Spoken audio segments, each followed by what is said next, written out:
Yeah, it is another episode of the Autumn Windbags. RJ Clifford, Juan Soto. Let's have some fun today. 52 days till Raiders opening day. As you're listening to this, rookies are reporting. We're recording this Wednesday night, or maybe before. If you're a member, then you're getting this early. But if you're one of the unbathed, right? If you're just a Gen Pop, rookies have reported today. That's how close this is. Next week, Soto, you and I will actually be talking about actual football-like substances on an actual football field with actual Raiders doing things. Next week. It's happening, man. It's happening. We keep trying to tell these guys, man, it comes faster than you think. Once it's like 100 days away, it just zooms by. Now we're half that. They say as a parent, the nights are long, but the days are quick. I think that's the best way to describe the offseason. You're just like, oh, man, it's 2 months away. What am I going to do on Sunday? And then you blink and you're just like, rookies are reporting. Like actual football preparation is underway. I thought it was the wipes are long, but the poops are quick. Frankie was explosive. Frankie had the explosive diarrhea. She had this is the most real. So I worked at a chiropractic office for a while. A mutual friend of ours, I worked there. And the most real I've seen chiropractic be like witchcraft. You're like, holy shit, this is like the most effective form of medicine. My daughter would go 3 days without pooping when she was a newborn. Took her to a pediatric chiropractor, whatever it's called. Mm-hmm. She hadn't pooped in 3 days. We tried all kinds of stuff, trying to, whatever we can do. Doctor turns her over, goes on her little tiny back, right above her butt cheek, goes, doo-doo. Just fills up the diaper immediately. I saw it just go. You saw it puff up. Yeah. Oh my God, that is sorcery. Chiropractic is.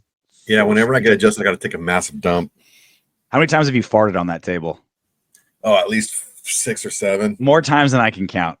Especially the twisty one when you're on your side, they twist the leg. One. Yeah. You're sacrum. Yeah. That one's tough. Well, especially with me, because I got a really bad hip and it's really tight.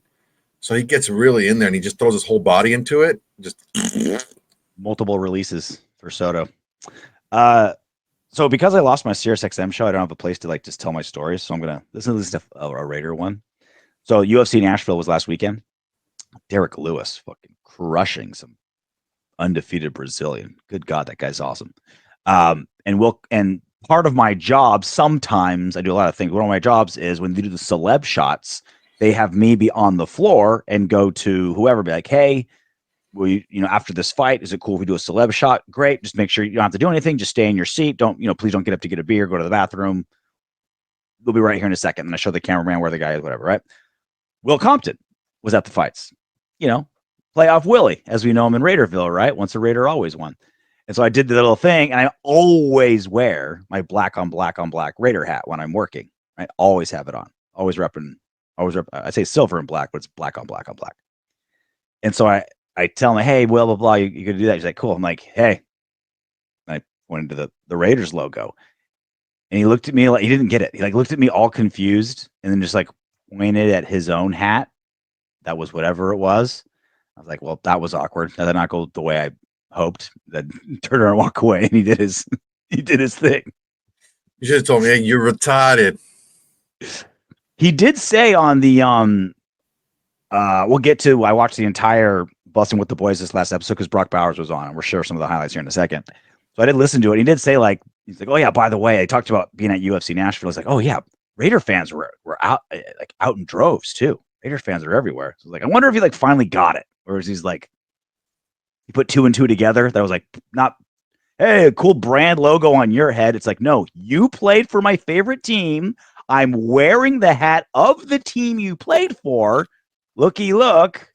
You trashed the trash defensive coordinator that we wanted to get fired, and shortly after he got fired. Thank you.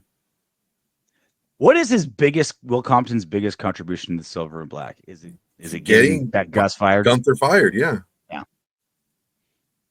Getting Paul Gunther fired, the original PG, getting him fired. And it was like a 20-second bit, but you'll never hear players talk about current coaches ever, and he was willing to do 30 it. calls. I couldn't believe 30 third down calls. Like my first game there, I couldn't freaking believe it. I was like, oh damn. Yeah. One last story from UFC Nashville. So Kid Rock was there too. He's like sitting literally next to Dana, and same thing. It's like, hey RJ, can you tell him if we're gonna do a celeb shot? So I'm like, okay. First off, I don't know what to call him. Kid, Mr. Joe. Rock. I don't know. So I just said like, hello, Kid Rock. like Steve Buscemi with the hello, fellow children. The little meme. I was like, hello, youth. Hello, youth. Hello, young man. Hello, Kid Rock. Like, do you mind if we do a slap shot of you after this next fight? He's like, he's watching the fights to his side, kind of does one of these things. He's like, I don't give a fuck. He goes back and starts watching the fights. It's like, yeah, that's probably what I went as well as I expected, I mean, that's just him saying, yes, I'd love to. Yeah. It's just him being an artist. I can't just say yes. That's what dorks do. That's a nerd thing. He's like, I don't give a fuck. As long as none of his teeth fall out of his mouth from all that meth and shit, I think it was a successful celeb shot. That would be I beg to differ. I think that'd be the most successful celeb shot ever. He just smiles and it falls out. Gets caught in his hair, falls in his beer. We promise we'll get to actual I don't give a fuck. And when he's going, the freaking tooth pod, hits me in the eye. So bing. I'm suing you for $150 million. I'm wearing it as a chain. What could you get on eBay for Kid Rock's meth tooth? A legitimate Kid Rock tooth? Ooh. Yeah. Mounted or not mounted? If I could absolutely verify authenticity, what could I get? Mounted or not mounted though? Like, is it already on the chain? I would say encased in something to preserve it and allowing you to do exactly what you want. Oh, that's top dollar right there. Are you trying to make jewelry? Are you trying to like mount it on the wall? Kid Rock tooth and the clip of him losing that tooth going viral. Mm-hmm. That's got to be worth at least $5 million. $5 million? Oh yeah, somebody out there. Kid Rock fans have that kind of money? It's not about a fan, dude. It's about what someone would pay for. And there's the freaking Prince of Jordan, dude, will freaking buy that shit. Prince of Jordan is just rocking out to Baw with the Baw. Like, oh my god, I gotta have his tooth. Gotta have that. Gotta get that boom, boom, boom. So I know we talked before the show. I know you have yet to see the ESPYs, and I don't even care about the ESPYs. I turned it off right when the main part was over. Shane Gillis hosted the ESPYs. I haven't tuned in on purpose to watch the ESPYs since like Jimmy Kimmel hosted like 25 years ago. But when I heard Shane Gillis was on, I was like, I have to watch this for multiple reasons. One, he's the best comedian in the world right now, probably the most successful commercially right now. Will ABC, ESPN / Disney let him be Shane Gillis? Like, is he going to get to be funny on network Disney-owned ABC? And then three, I wanted to on NBC. He did on NBC, right? See where that went. Twice. And then how would the crowd react to him? Was like my third thing, right? So with that being said, if you haven't seen it, go see it. You can turn it off. You don't even have to watch the ESPYs. Just watch his opening monologue. It's great. So question of the day. Let us know in the comments section. Best comedian of all time. I'm gonna cheat because it's our show. I can do what I want. I'm gonna go 1A, 1B. Okay. Dave Chappelle, Bill Burr. I'm gonna say those are the most like culturally influential, longevity, diverse skill sets, and obviously like side-splittingly funny for decades. Now this inspired me because I think Shane Gillis is my favorite comedian right now. 5 years ago, like I barely knew who he was, right? So it's like you gotta have a little bit more. I'm a longevity guy. That's why I feel like Jose Aldo is the best UFC featherweight of all time because he was on top for like 14 years, right? Even though he lost to Alexander Volkanovski and Max Holloway, whatever. It's like, yeah, but he was on top forever, right? So like longevity matters. The only reason why Shane Gillis is a number one for me is because he's been around for like 45 minutes. But those are mine. Soto, best comedian of all time. I was actually going to say the exact same ones. It's because we had the same toilet humor, No, it's same sophisticated. my thing. Like Dave Chappelle was just a big cultural part of comedy. Like there's a meme that says, well, what did people do before memes? They just quoted Chappelle show lines to each other. You know, that was only a season and a half too. Yeah, and still, with all that, with just that small part of it, and then he had his specials and stuff like that. But Bill Burr, I think I always loved Bill Burr, but there was a famous or infamous, depending on whose side you're on. Depending on which what language you're listening to the Three Amigos on. He's not infamous. Right. He's infamous. Infamous. He was doing a show in Philadelphia, and the crowd was just being a Philadelphia crowd, and they booed Dom Herrera off the stage before Bill Burr. And like Dom Herrera's a freaking legend, dude. Like he's hilarious, number one, but it's like you have to let him do his work. You have to let him go out there and do his thing. And if you're just being a jackass audience, his stuff doesn't play that way. So they booed Dom Herrera off stage. And then Bill Burr gets up there, and you guys can Google this, and or it's on YouTube, where I think it was for 30 minutes straight, Bill Burr trashed the city, everybody in it, of Philadelphia for 30 minutes straight. It was 10 minutes because he counted every minute. He's like, I'm going to do this for 10 minutes. It was more than that because he counted. I remember him saying 11 minutes left. Yeah, so like 10 minutes left. 8 minutes. Phillies suck, Flyers suck, Eagles suck. He said to everyone, he's like, you're not booing me off stage. I'm doing every single. It must have been probably 15 minutes because it was a bunch of comedians. So he said, I'm going to do every single minute of here. I'm up here. I'm gonna give this to you for you. This is what you guys want. Okay, I'll give you what you guys want. And he went out there and he stood up for his fellow comedians, and he gave it right back to that crowd. Didn't give an inch. Freaking awesome. Legendary. No, he made them back up to the point where they were like, they weren't sarcastically cheering him. They were like, yes. It's like, I respect that. Yeah. Like you got to respect that. When so like Chappelle and Burr had like you said, cultural impact, like carved out niches and then set cement in those carve outs where their statue will be forever, right? What Shane Gillis has over every comedian, though, and this is what I learned today watching him at the ESPYs. He is a 10 out of 10 at everything. Your very favorite comedians, maybe like Theo Vaughn, I think is an incredible, hilarious podcast host. His stand-up, not so great. Not so great, right? Joe Rogan, most successful podcaster ever. Stand-up, it's okay. Take it or leave it, right? Shane Gillis, podcast, amazing. As a host or a guest, hilarious. Stand-up, incredible.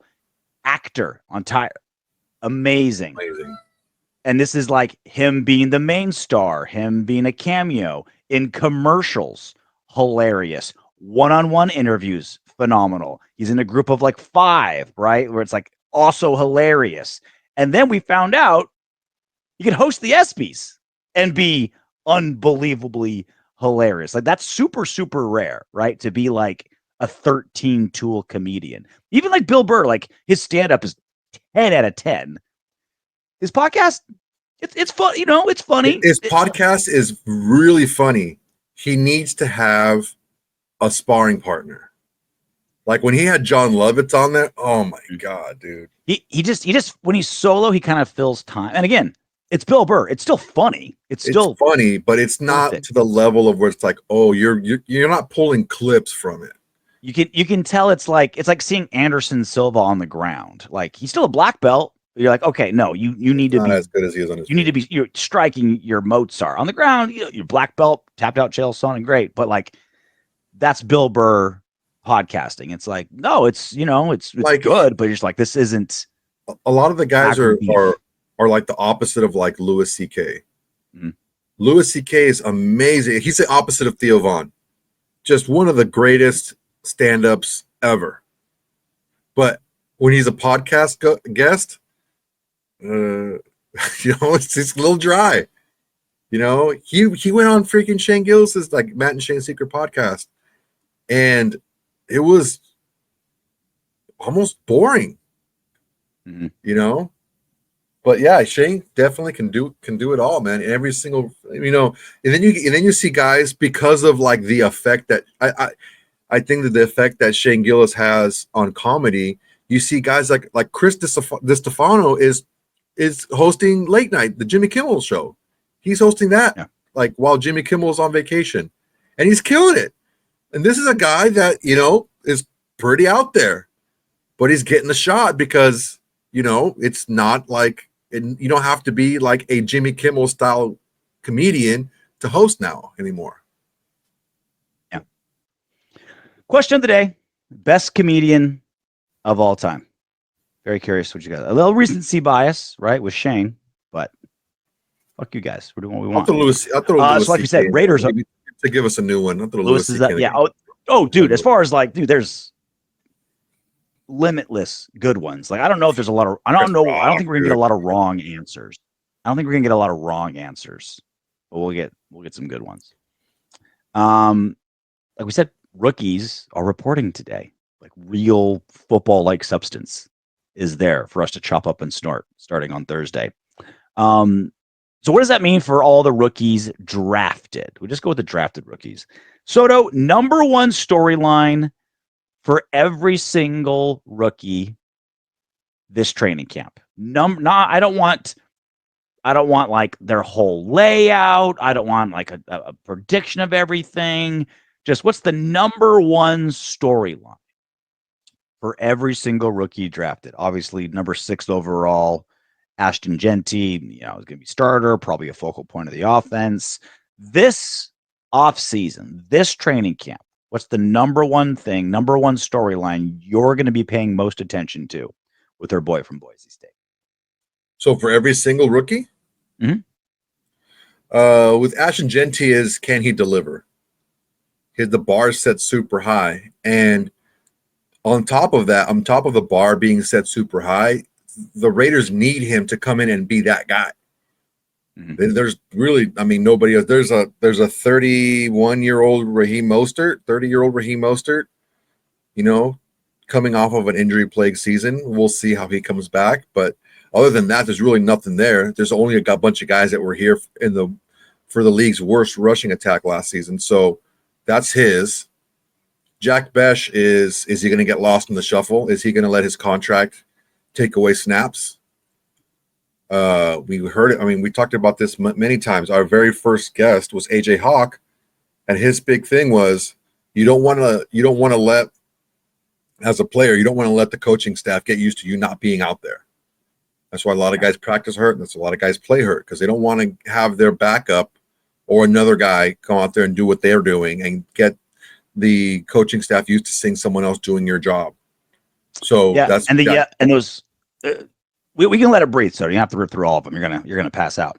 But yeah, like we saw the next domino fall, right? Adam Schefter's reporting 49er second round pick Alfred Collins reached their agreement, 4-year, $10.3 million deal. But most importantly, $9 million of that 10.3 guaranteed, because that's how it all started, right? Texans drafted a second rounder and gave him his entire contract guaranteed money. That's why 30 of the other second rounders never signed, right? Everyone's just kind of like, it's just like a game of chicken waiting to see who's going to go. So 9 of the 10.3 million.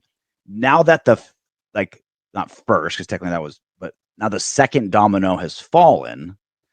Hopefully this means guys can get back in there again. Because like exactly what you said. Dont'e Thornton's getting a lot of attention this preseason, right? I want to be shocked if like that was part of the ploy of the Raiders front office is like, hey, friendly to us media, hype up Dont'e Thornton because we want Jack to get to the negotiation table and start practicing and get down here, right? So it'd be great if Jack kind of felt the pressure of like, you know, maybe look at the wide receiver room and it's like, all right, there's, you know, Jacoby Myers and like I might be the number 2 just because I show up and drafted so high. It's like, nope, you got to be here, man.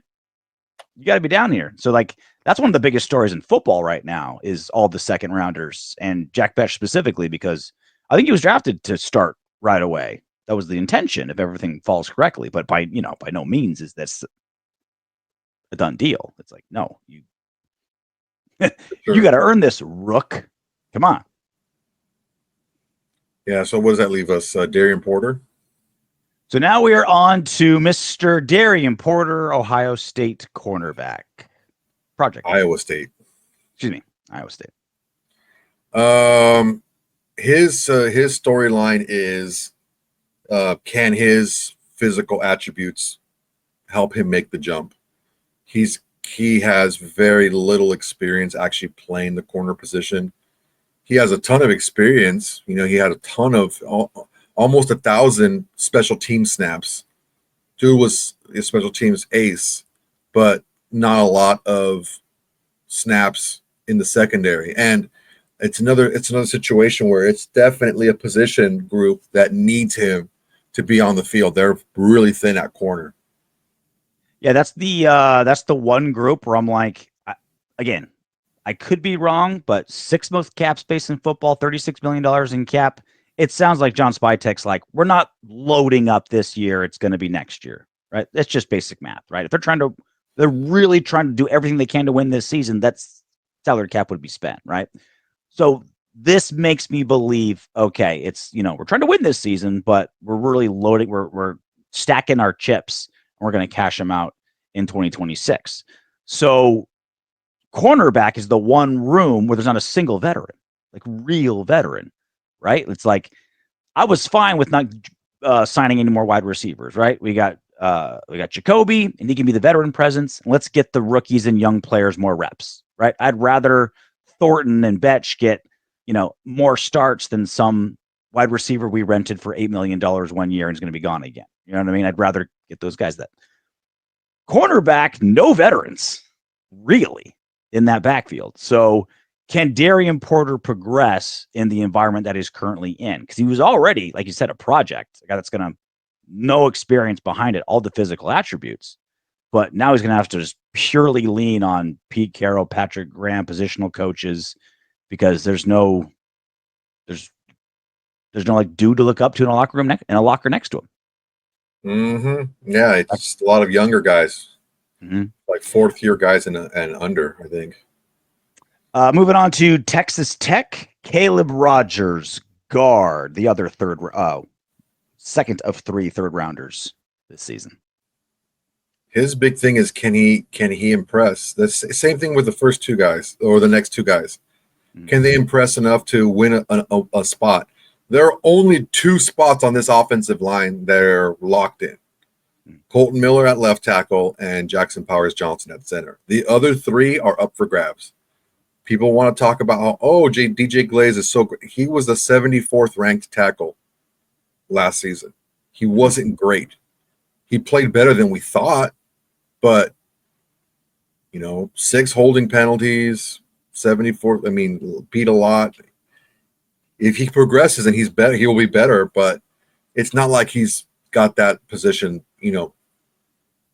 etched in stone. There are 3 positions in the offensive line that are up for grabs, and they can be taken by a lot of different guys. Hell, you can have the next guy, Charles Grant, take over right tackle and have DJ Glaze play one of the guard spots. Because that's what we thought he was going to be when he was drafted. Everyone was saying, his lack of lateral mobility, he's going to get kicked inside, blah, blah, blah. And he ended up playing, tackle. So that's like Rogers, right? Like he had 55 starts at Texas Tech, mostly at tackle. We're like, okay, as we see often, right? College tackles move over to guard. So that's the other thing too. On that line. He's really, really experienced.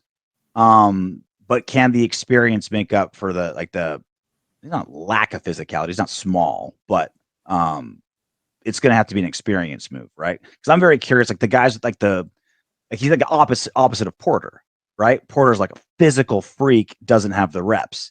Rogers has all the reps, maybe not your prototypical Pro Bowl offensive lineman. Can his technique and experience overcome a learning curve? That's kind of where my head's at with him. Yeah. The good thing is we're going to find out soon enough. Literally the next pick, 98 to 99, Charles Grant, small school, This guy should be a doctor or surgeon somewhere, come out of William and Mary. Instead, he's in the NFL.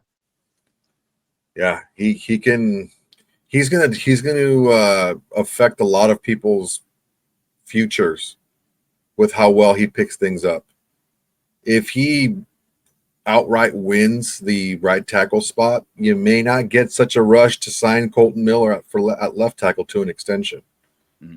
I'm not saying they should. I'm not saying they shouldn't. But the development and how fast he develops of Charles Grant can definitely make people think twice about spending a lot of money on a left tackle when you have a guy coming up who's going to be in his second year next season. He's the only guy we drafted where I felt like he was an insurance policy. It was like you mentioned, Colton Miller. Do we have to rush? Does he sit out asking for a ton? We need some youth in there. We need someone pushing up, right? Like it's up for the starter veterans to push back the rookies and say, nope, get better. Wait till I'm done, right? We needed someone pushing, and there really wasn't many, right? And he was the guy, right? So I don't expect him to start. I expect him to be a project as well. But he was an insurance policy, which I don't feel like anyone else we drafted was like that. It was either starter, project, take a flyer, but like an insurance policy, like that's who we felt like to me. That's what the pick felt on the offensive line. It is entirely possible, and it's not like, oh, well, 1% is a possibility. No. Stronger than that. You can have Colton Miller at left tackle, and then a mix of first and second year guys in the rest of the line. Probably the most interesting of all the rookies. Ashton Jeanty gets all the attention. The best storyline we'll get to later. Quarterbacks turned wide receivers. Those guys are fun. Most interesting of all is the goddamn gazelle known as Dont'e Thornton, wide receiver out of Tennessee.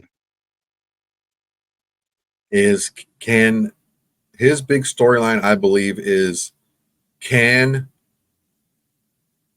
Chip Kelly bring him along properly? Can you build his confidence? Can you spoon feed him work? Can you spoon feed him touches to be able to give him confidence and then put things on tape and then be able to kind of counteract what you put on tape later in the season? Can you expand him? Can you stretch him out as the year? Can you expand his route tree as the year goes on, slowly but surely? You can't give it to him all at once because he's not good at everything yet. But just can you keep him productive doing what he's good at initially, and can you stretch him out as the season goes on? Yeah, I think how the Raiders use him is going to be very indicative on how they approach this season and the offense in general, right? Because he is like, if he can pan out, he is the only like real true X on the team, right? Almost there's guys that can play X and do it pretty well, but most of the roster is really good at mid-range routes, right? He's the literally built for the post, the go, be fast, be taller, be faster, get up there and grab that 40-yard bomb that now we finally have a quarterback again that can hit those consistently, right? So I'm curious how Chip Kelly uses him, I think tells me how the offense is going a little bit, right? Like, is he just a distraction, right? Clear it out, which is great for a 4th-round rookie. That's worth it, right? There's some value there. Is it like, no, you're going to be our Randy Moss, and so we're going to throw you in there early and quickly, and we're going to focus on you doing that? I think he, out of anybody, will tell us what the offense is supposed to look like more moving forward, how they use Dont'e Thornton. Also 4th-rounder, Tonka Hemingway, defensive tackle, South Carolina, Gamecock. Can he hold down the fort until we get more clarity on Christian Wilkins? They're very similar players. They're similar in stature. They're similar game. They're more of like slasher type guys, slashing into the back. They're not stack and shed guys. They're not these big hulking D tackles that are just going to push the pads up of a guard and throw them to one side. That's not how they play. They're ripping through. Give me one gap. They don't play 2 gaps. Give me one gap to shoot, and I'll wreak havoc in the backfield. They're pretty much the same guy. So can he hold it down while the smoke clears on the Christian Wilkins saga. Yeah, this isn't some like massive nose tackle that eats 2 blocks and just doesn't We don't have move an one. inch, right? That's not what. That's not, Loki Fatu or Loki. What's his name? Fatua. No, You're asking me to get the name pronounced right. I apologize. I freaking. It's not the guy who you think. It's the guy that we got from the Cardinals. Look it up. That guy is huge. That guy is he's a 2-gap type guy. Leki Fotu, that's his name. Leki Fotu. That guy is like 6'5", 320, huge. That's a 2-gapper. Like it's a beefer. That's like a space eater type guy. The rest of the guys on the entire squad, the rest of the D tackles on the entire squad are not that. They're slashers. They're shooting quick gaps. That's who they are. Round number 6, JJ Pegues, defensive tackle, Ole Miss. Dude. JJ Pegues. I'm never going to get Pegues. Pegs. Pegging. Dude, you know he got made fun of with that. He said name. That the one that he gets a lot is JJ Pegasus. He said that probably because it was a network and he couldn't say pegging. No, his name is Pegues. If these locker rooms are what they should be, his nickname is pegging. You just call him Peg. Anyway, he's call him Peg Bundy. Peggy Buns. He's the wild one, right? Like tackles for loss, lined up at fullback. Like this guy, these 2 defensive tackles are almost carbon copies of one another defensively, where they'll line them up on the end, they'll line them up inside, and they are constant tackles for loss. They're not going to be the type of guy that chases guys down, 5 yards down. That's not who they are. They're not like run and chase guys. These are guys that are just going to blow things up in the backfield. But for JJ Pegues can drastically affect the look of not only the defense but also of the running back room. Because one of the big I think Cecile McCormick can do enough. He's a better runner than both Dylan Laube and Zamir White. He's a better runner of the football. So I think he's going to be the 3rd running back. But who's going to be the 4th? Is it going to be Dylan Laube? Is it going to be, Zeus White? But, Pete Carroll was talking about how Zamir White is, he's been a veteran. He's all these years in the league. He's a tough runner. He's a big guy, short yardage guy. Well, JJ Pegues can also be a short yardage guy. He can also play a fullback. He can also. He had the second most rushing touchdowns on the team at Ole Miss. He had 21 carries last season. 18 out of those 21 either were a touchdown or a first down. That's production. So he's not a big guy that's going to fumble the ball like a refrigerator Perry. They stopped using him as a freaking runner because he kept fumbling the ball. He's not that. Pegues is not that. So if Pegues shows that he can take a lot of the short yardage and maybe some of the blocking in short yardage as well, he's going to play Zeus White out of a job because you're basically paying one guy for 2 positions. So my storyline is he going to be the only guy on the team that is part of all 3 phases of football: offense, defense, special teams? He's a great special teams player. A guy that big and that athletic that can move. That's a really great field goal unit, kickoff return, shit like that. Obviously, he's playing defensive tackle, and then what guys like that do really well? The guys that are like the penetrators, like the guys that are like the gap shooters. That was my nickname in college. They take multiple blockers in like a kick blocking, and it allows other guys to shoot those gaps behind them and be able to run through and not have to always go around the long way, the outside. If you get guys that can really shoot gaps like that and take on 2 blockers, you throw a guy looping around right behind them, and you can get a lot of block kicks that way. That's my story. Fat cat, fat cat, right? Can Pegs be part of all 3? Like the one guy on the team that's in all 3 phases. Another super fun one. A lot of picked a lot of later in these rounds. Tommy Mellott, quarterback, Montana State, obviously can throw the ball fantastically. He's gonna be a wide receiver. What's his number one storyline? His number one story is he going to be able to show? I think he's going to be a return guy. That's what I think he's going to be. But can he show that he's more Deebo Samuel than what's that turd's name from the Patriots? The guy that everyone they compare him to. Oh, Wes Welker? No, not Wes Welker. The other dude, Julian Edelman.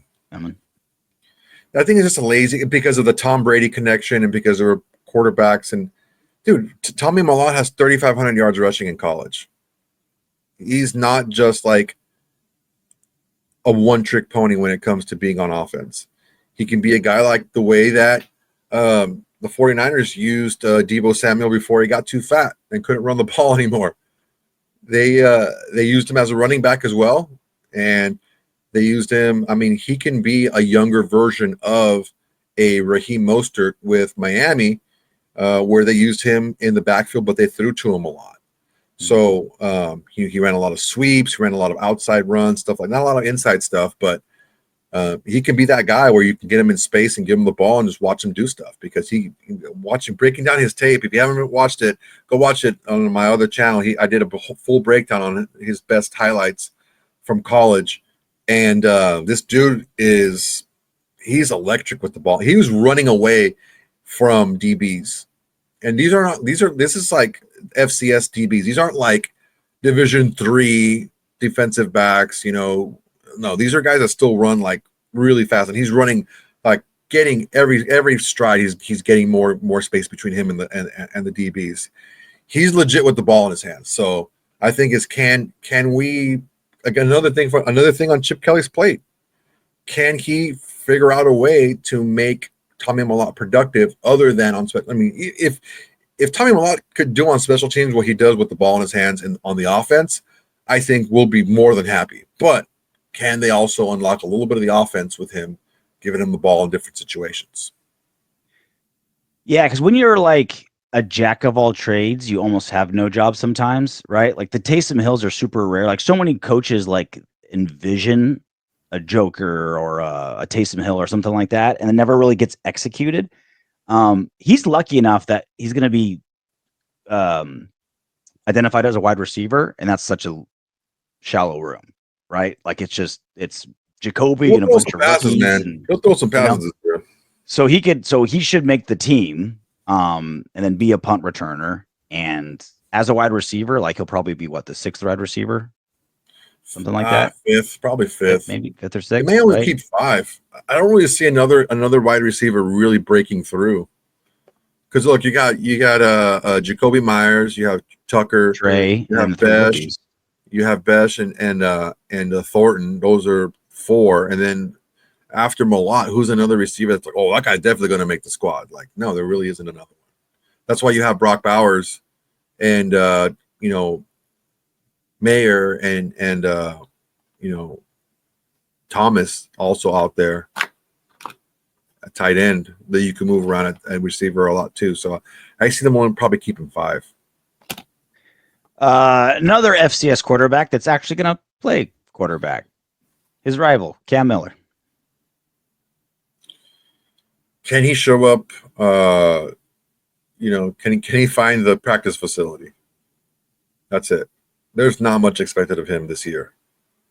Well, I disagree. I think they'll make a play to have him be the backup. I think they would prefer him to be the backup quarterback over Aiden O'Connell and trade Aiden. Because again, we love Aiden O'Connell on this team. I thought for sure he'd be our backup quarterback for a long time.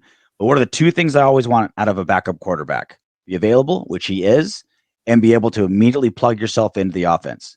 Got hurt a lot last year, man. Which Aiden, that's not him. Like Aiden and Gino's games are drastically different. Gino has a deep ball. Aiden really doesn't. Gino can move. Aiden's a statue. I think he's phenomenal. I'd be super happy with my backup quarterback with most quarterbacks in the NFL, not with Gino. So I think there's a legit chance Cam Miller. I think there's a legit chance the Raiders want Miller to be the number 2. Whether he overtakes Farva or not is another story, but I think they want him to overtake Farva because he is more plug and play attributes wise as Gino than Farva is. Well, yeah, I mean, of course you would want the guy that has the better attributes to be able to play, but in 2 more years on his rookie deal. Yeah, you got longer rookie terms on his rookie deal. He was drafted later, so he costs even less. But I mean, you still want to have a reliable backup. I don't know that you necessarily want to have a guy. I mean, being a rookie in and of itself is tough anyway at the quarterback position. But being a rookie jumping from the FCS level, regardless of how well you've played there and how well you were coached, the level of competition day in and day out is not the same as in the FBS level. Mm-hmm. So I get it. We want to have all our players to have contract years. Like, yeah, you want a lot of things, but to be realistic, I don't know that you can really realistically expect Cam Miller to win this backup job. I think they'll give him every opportunity to. But you're right. It's going to be. I'm sure they're going to give everyone every opportunity to, but I just don't think it's very feasible. We'll see what Chip Kelly wants out of his quarterback too, right? Like if the deep ball and running the football is absolutely essential to what Chip wants to do. I got so crushed. I did a video about our quarterback room, and I just said it like it was. Aiden O'Connell was holding him back from being a consistent starter in this league. He's immobile. He's not as accurate as we've once thought downfield, and past 10 yards, not all that great. And he needs to have at least 2 out of those 3. If he has a howitzer arm and he's accurate downfield, he doesn't have to be that fast. But you can't be slow and be not accurate past 10 yards. That's just not going to work. He's pretty accurate. It just floats because he doesn't have the arm strength. Not accurate past. He's one of the worst in the league statistically. He's one of the worst in the NFL past 10 yards. And people are like, "Oh, his line, this and that, blah blah blah." Yeah, great. Yeah, fine. I understand. He's one of the worst in the league accuracy wise past 10 yards. The ball just floats. That's his problem. It doesn't zip through anything. That's not accurate. If the ball floats in, it's not accurate. Well, I mean, we've seen him loft some beautiful ones, but it has to be like perfect routes, right? It has to be those type of balls. It can't be like, I'm going to thread the needle. He can't do that. It's just the arm strength isn't there. The arm strength isn't there. But the thing is, we've seen him do a lot of things. We've seen him rush for first downs. Doesn't mean he's a running quarterback.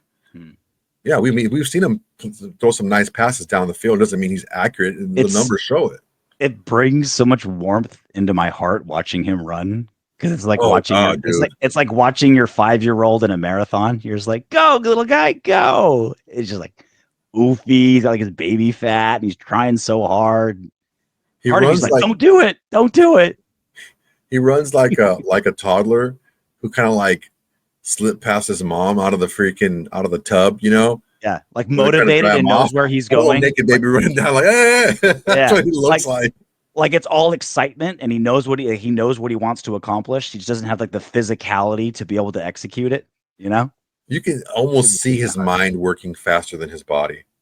Yeah, like the mind is like, all right, come on, and his body just doesn't respond, or responds like a tick late. Oof. Our Mr. Irrelevant, round 7, Cody Lindenberg, linebacker, one of the 2 Bergs. Eichenberg and Lindenberg as an LB.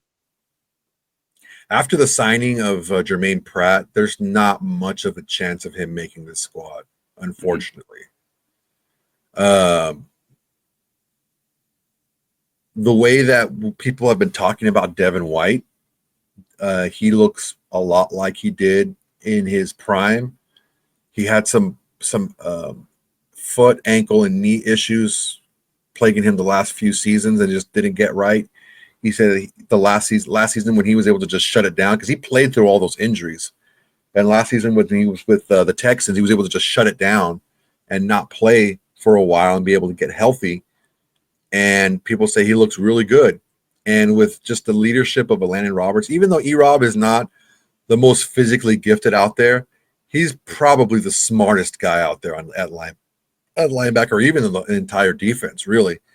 And he had an interview that he did where he's talking about how he's the middleman between the secondary and the defensive line.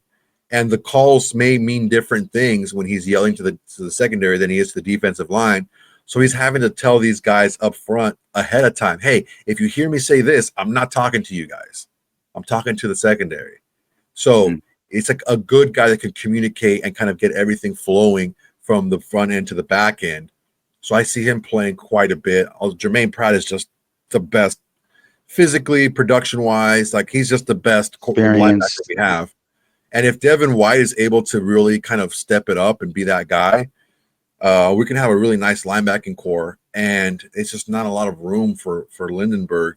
I don't know if he's going to be able to beat out Eichenberg or beat out Amari Gainer. People, Gainer and Eichenberg, say what you want to say about them playing defensively. Eichenberg looked bad on defense last. He just looked bad. He looked slow. He looked bad. Took bad angles. But on special teams, he was really good. So was Gainer. So Lindenberg has to be like a special teams freaking ace and a half to be able to unseat one of the other guys. But he has a chance to do it because no one else has any real ties to these other guys. It'll say a lot if he doesn't make this linebacking room, because the linebacking room is like pretty rough. Right? Lindenberg's a good player. Lindenberg's a good player, man. But I mean, again, I think it's better than that. I think it was overall was kind of rough if you didn't have a Jermaine Pratt, but like, you're having 4 or 5 guys battle it out for one position. Jermaine Pratt's the starting linebacker. Who else is going to be with him? You have, Jalen Smith out there still, who's coming back after a year and change off, rehabbing his knee. I mean, what if he comes back somewhat? I mean, you can't tell me with his ability. He was the best linebacker in the nation when he got hurt. That's that's not just physical stuff there. That's also a lot of mental stuff, knowing the game, knowing angles, recognizing things. So if he can get out there and be healthy, I mean, dang, we can have a pretty nice little linebacking core. It's a shame too. Eichenberg and Lindenberg lined up next to each other, be too perfect. Just sounds too good. Just rolls off the tongue, linebacker names. Because you got to have broad shoulders to have those real long last names, just like fits. Just linebacker. Eichenberg and Lindenberg. Schlesinger, remember Schlesinger? Schlesinger, yeah. Romanowski, just like fits perfectly, The icebergs. I think he bulked up those. He was wearing those 80s, 90s pads though. So when he was on the Broncos, he had the weird kind of like, he had like that collar, the small one. But I remember like the Broncos, I don't know if it was the jerseys or their shoulder pads, but they rounded out. They were like smaller. The jerseys. They didn't have the longer sleeve jerseys with the Broncos. They had the tight ones with a little drawstring. Yeah, it made them all seem smaller, but it was like the modern look. Yeah, that's every storyline for every single drafted rookie on the Raiders. That took forever, but there's a lot to get to. Well, let's rip through this. Brock Bowers was on Bustin' with the Boys. I listened to it. Good listen. Brock Bowers is one of the most uninteresting guys in the world, but he showed a little bit of character in this. It took the boys a lot to kind of like ooze it out of him. It took them to really shit on him. It took him a while, right? Bring something out. If you're the other 31 teams, like, this guy's so uninteresting. When you're the Raiders, you're like, this guy literally only gives a fuck about football. That's it. And it's pretty awesome. Like, they were talking about how like they're at this like tight end like forum or whatever. And they're like, yeah, so it's like, did you go out with the boys? Like, did you go out to Nashville? He's like, I only packed like shirts and shorts and cleats. I don't have anything to wear out. Like, the dude went to Nashville and literally only brought workout gear. He's just wired that way. That's what he's there for. Which is great, right? Like, it's, you like the big personalities, but you like a dude who's just like so fucking focused, and clearly it's working, Contrast that with the Jimmy G story that we heard in Nashville. Yeah. Where chicks are fighting outside. He's like, all right, guys, I'll see you later. Yeah. Have the winner give me a call. This is where I'm at. If he's not too beat up, Howard, give me a jingle. So Soto and I clearly are obviously hair connoisseurs. right? We're the ones that know hair inside and out. I thought this was a funny back and You're forth. thinking with the future of your hair. You thinking? Oh, you thinking you're gonna let it go? At That's the some most point? interesting You thing think about it'll him is his Go, haircut. Kirk Cousins, some of these Yeah. guys who Go to get the- Turkey. Yeah, get He's the pretty freaking huge. plug or though. something going. I don't know. Where they have it Anything's forever. kind of up in the air. I don't know. I mean, You gotta He looks just as figure it big out as. soon. Like I don't know you that well, but I feel like as one of the boys, like, Yeah. you're gonna have to make a decision. You know, Some of it's these tough. post-game photos, Well, it's I mean, tough when you're you're sweaty, representing the all-white squad. I disagree. I have to make a decision. I think the best decision is just you let it do it. Be the unique haircut. Yeah, Like, like I say this very similar to like so the gym where I manage and I help coach. We are moving to a new location as of July 28th because we needed a bigger place. So we stayed there until we were forced to move to a bigger place because we needed to. Mhm. I think Brock Bowers needs to roll with that haircut until he's forced to change his haircut. I think he just lets it all be. I think he should be the only guy in the NFL that doesn't have a salon quality budget for their hair. Every single dude, just like perfect haircut, shaved just right. Black dudes get like their lines just done perfect. White dudes are just like perfect comb over to the side, just enough grease. Like every single dude so cares about their hair. Be the throwback. Be the only fucking man in the NFL that just goes with what God gave you. Let Aiden it O'Connell go. really doesn't do much. He got that farmer boy box. That big crew cut. That mustache clearly has been manicured. I don't know, man. That looks pretty wiry. I miss Terry Bradshaw with the cul-de-sac. Like I was alive when he was doing it, but like watching Terry Bradshaw in like the 70s, like take off his helmet and it's just bald as a parking lot, cul-de-sac and long. Like I don't know why that looks like a football player. That could be Brock Bowers. Yeah, that Hulk Hogan / Uncle Phil thing going. I am saying don't touch a thing, Brock. Don't get a haircut once every 2 months. Just say, like, give me the usual. Let it keep disappearing. And let's see that cul-de-sac play out. Just don't give a comb shit. it too hard down the middle. Are you going to yank some out? Don't sell out, Brock. You be you. Don't you sell out. That's my advice. One last thing, and you tell me, are you a superstitious man, Soto? No, not really. No. I'm kind of like Steve Carell from The Office. I'm not superstitious, but I'm kind of stitious.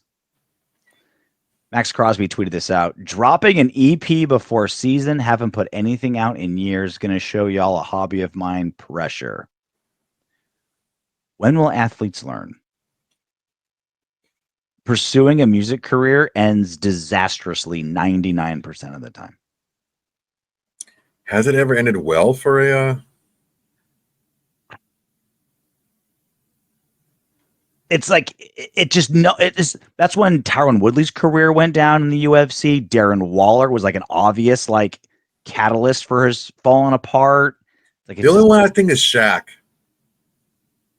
He put out an album like his rookie season. He put out an album with like the Fushnikins and like had his own thing, and he's still balled out. But he stopped doing music after a while.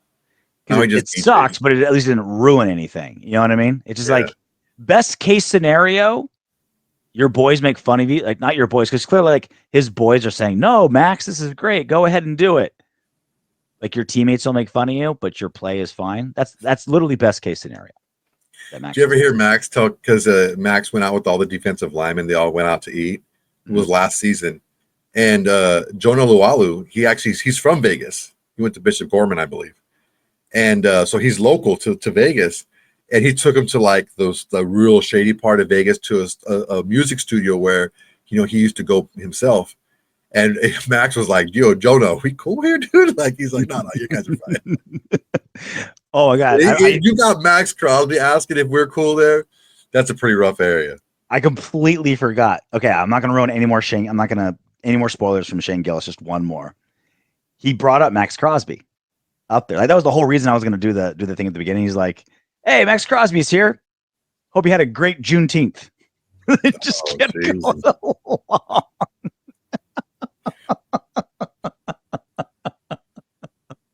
I mean, he ain't lying, dude. When Bustin with the boys did their black versus white squads, who would win? Maxx Crosby was on the black team. He was the black. They acquired him through it.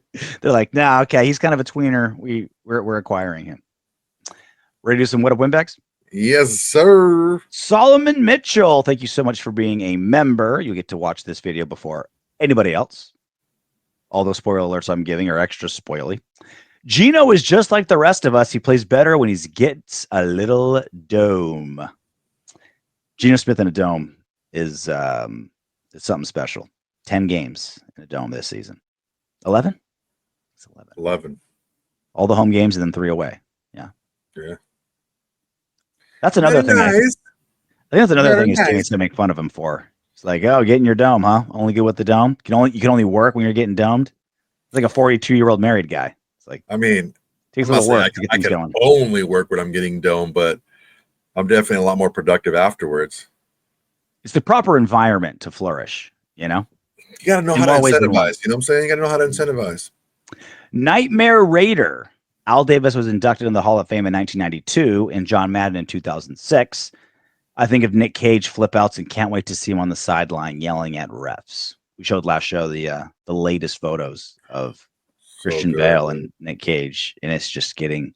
We're just trying to piece everything together, right? It was John Madden doing his Hall of Fame. So you're like, okay, that's 06, right? So that's part of it. Al Davis was in there too. Was it his also Hall of Fame? Probably not. Doesn't make sense. 92, his role. Can't wait, dude. If I can, I'm not one to like black market stream movies early. Like I'll just wait and see it whenever. I am.